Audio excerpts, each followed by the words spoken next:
Video को अच्छे से देखिए। जो किसान ने जो बात कही है वो किसान को जिसका उल्लेख मन की बात में देश के फेंकू प्रधानमंत्री ने जो इसका उल्लेख किया था, उस किसान का भ्रम निराश हुआ कि मैं गलत काम किया कि नोटबंदी के बाद में मैंने फुकट लोगों को खाना खिलाया कि देश के हित के लिए किया था।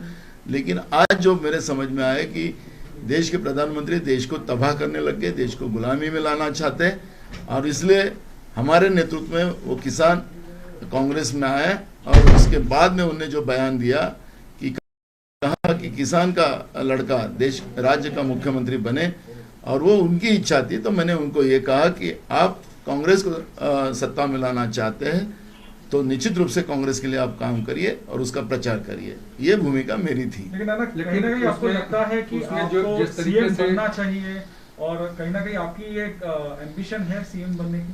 देखो, सबकी एम्बिशन होती है। किसी को चाय वाला भी देश का प्रधानमंत्री बन गया है तो क्या देश में क्या ये लोकतंत्र है। लेकिन हमारी भूमिका एकदम स्पष्ट है कि जब कांग्रेस हाईकमांड ने मुझे राज्य का कांग्रेस पार्टी का मुखिया बनाया है तो मेरी जवाबदारी होती है कि मेरे पार्टी को मजबूत करना, लोगों तक उनका विचार पहुंचाना और कांग्रेस को सत्ता में लाकर लोगों का भला करना, ये मेरी भूमिका है। और जब कांग्रेस सत्ता में आएगी तो हाईकमांड उसमें डिसीजन लेगा और जो हाईकमांड डिसीजन लेगा, क्योंकि मैंने हाईकमांड के डिसीजन से मुझे स्पीकर बनाया गया था। उन्होंने कहा कि आप रिजाइन करो, हमने रिजाइन किया। हमको कहा कि आप प्रदेश अध्यक्ष बनो, हमने प्रदेश अध्यक्ष बने, हमारा काम शुरू कर दिया। जो पार्टी चौथे नंबर पे थी महाराष्ट्र में, वो पार्टी को अब लोग चाहते कि एक नंबर में लाने को लोगों ने चाहा है और वो मेरे लिए और मेरे हाईकमांड ने मुझे जो आशीर्वाद दिया उसके लिए मैं राज्य की जनता को धन्यवाद करता हूँ। नाना, क्या लगता है कि सरकार के भीतर कांग्रेस की नहीं सुनी जा रही है या कांग्रेस की जिस तरीके से इग्नोरेंस हो रही है उसको लेकर के अब कांग्रेस को अकेले चुनाव लड़ना चाहिए और आपको मुख्यमंत्री के तौर पर प्रेजेंट करके एक चेहरा देकर के चुनाव लड़े तो ज्यादा बेहतर कांग्रेस प्रदर्शन कर सकती है? मुख्यमंत्री का चेहरा किसको बनाना ये हाईकमांड डिसीजन करेगा। लेकिन महाराष्ट्र में कांग्रेस को मानने वाला बड़ा वर्ग है और मुझे लगता है कि जो मैंने विदर्भ में दौरा किया हूँ, 7 दिन में जो दौरे को मुझे रिस्पांस मिला, बारिश में हो धूप में लोग खड़े 6-7 घंटा कांग्रेस का इंतजार करते हुए मैंने देखा, तो मुझे और उम्मीद मेरी और मजबूत हुई कि महाराष्ट्र में कांग्रेस को चाहने वाला बड़ा वर्ग है और वो चाहते कि कांग्रेस खुद के बलबूते पे पुनः महाराष्ट्र में आए।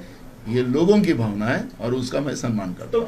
तो क्या विधानसभा चुनाव कांग्रेस को अकेले लड़ना चाहिए जब इतनी जनभावना बन रही है? बिल्कुल, हमने कहा, डिक्लेयर कर दिया हमने, कांग्रेस विधानसभा और स्थानिक लोकल बॉडीज इलेक्शन कांग्रेस खुद के बलबूते लड़ेगी।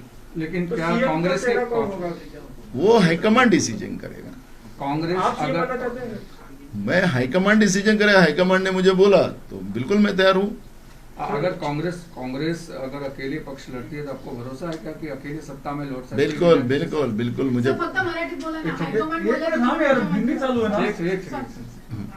अगर जिस तरीके से कांग्रेस अकेले अगर चुनाव लड़ती है तो क्या भरोसा है कि अकेले वो सत्ता में लौटेगी? बिल्कुल, कांग्रेस पूरे बहुमत से अकेले सत्ता में आएंगी महाराष्ट्र में।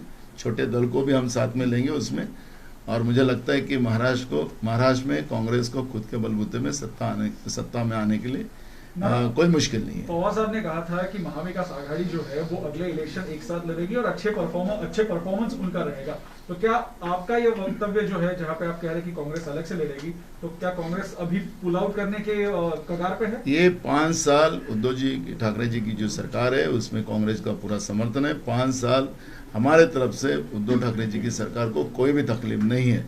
रहा पवार साहब ने जो कहा है उनके पार्टी का मत डिक्लेयर किया, हमने हमारे पार्टी की बात रख दी है कि हम खुद के बलबूते लड़ेंगे। अगर कांग्रेस अकेले चुनाव लड़ती है तो क्या बीजेपी को फायदा होगा क्या? क्योंकि 3 अलायंस पक्ष अगर सत्ता में है तो उसका बीजेपी को नुकसान हो रहा है, आपके ज्वाइंटली वोटर्स जा रहे हैं।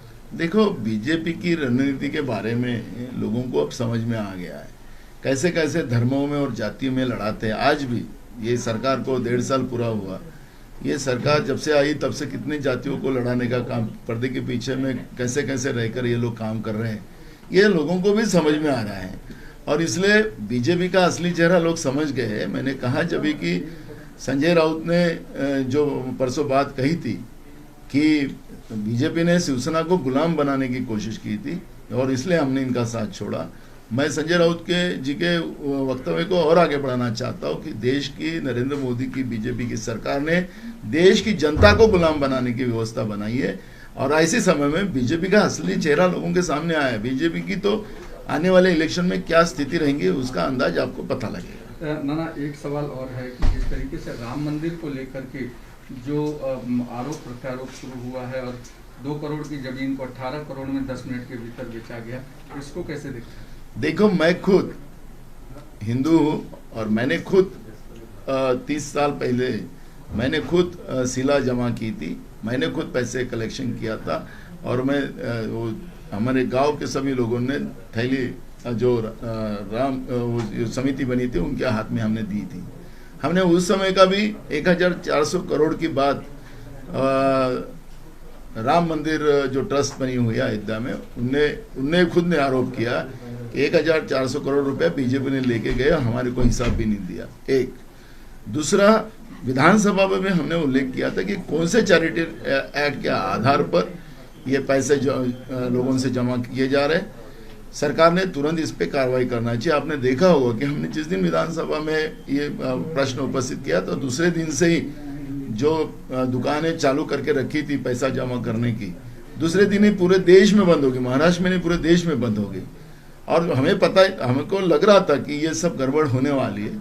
और जो कल का जो स्टेटमेंट हमने देखा कि यूपी के माजी मंत्री बीजेपी के पांडे जी, उन्होंने खुद कहा है कि 2 करोड़ की जमीन को सीधा 18 करोड़ में 1 घंटे में बेचने का एक पराक्रम ये व्यवस्था ने बनाई। आखिर लोगों के श्रद्धाओं को इस तरह उसमें भ्रष्टाचार करने का अगर बीजेपी का ये गोरख धंधा का असली चेहरा लोगों के सामने आया। नाना, क्या उद्धव ठाकरे की लोकप्रियता खासकर किसानों के बीच में आज जिस तरीके से आप कह रहे हैं कि कांग्रेस को लोग ज्यादा चाहने लगे हैं, तो वो कम हो रही है क्या? या जो देखो, शिवसेना पार्टी अलग है, कांग्रेस पार्टी अलग है, एनसीपी पार्टी अलग है।